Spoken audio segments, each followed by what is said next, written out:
Les crocodiles n'ont vraiment pas de chance avec les gens du Nord. Dunkerque avait déjà donné une leçon aux Gardois. Eh bien, les Ardennais de Charleville ont fait la même chose. À droite, en maillot bleu, ils vont bénéficier d'un coup franc à la 3e minute.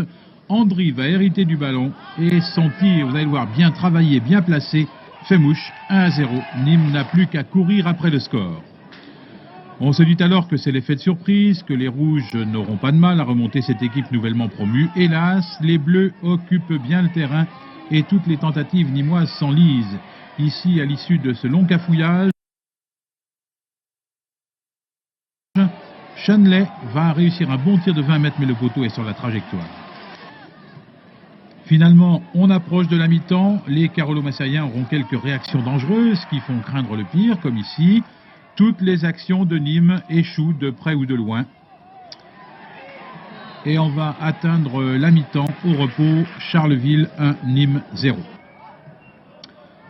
En deuxième mi-temps, les Rouges sont revenus sur le terrain avec, semble-t-il, une meilleure détermination. Ils vont pratiquement s'installer dans le camp des Ardennais, mais peu à peu, le public à nouveau va déchanter. Les Bleus sont bien repliés, ils quadrillent bien leur zone de défense et leur gardien, le jeune espoir Wimbe, règne avec autorité. Un but ici malheureusement refusé, le ballon était sorti. Peu à peu, la conviction des Gardois va s'émousser en même temps que celle des supporters.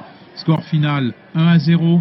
Nouvelle déception aux Costières. Les crocodiles s'enlisent. On est encore au stade des constatations. C'est toujours une équipe qui est difficile à manœuvrer à domicile, je l'avais annoncé.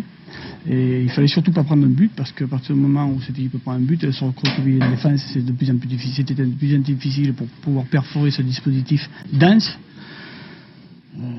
C'est vrai que Charleville est une petite ville, mais des petites villes peuvent avoir de belles équipes. Voilà, et il y a des grandes villes comme Nîmes Olympique qui souffrent énormément dans ce championnat de seconde division. Parce que, peut-être parce que l'équipe est jeune et peut-être parce que également on n'a pas encore du tout assimilé le tempo seconde division.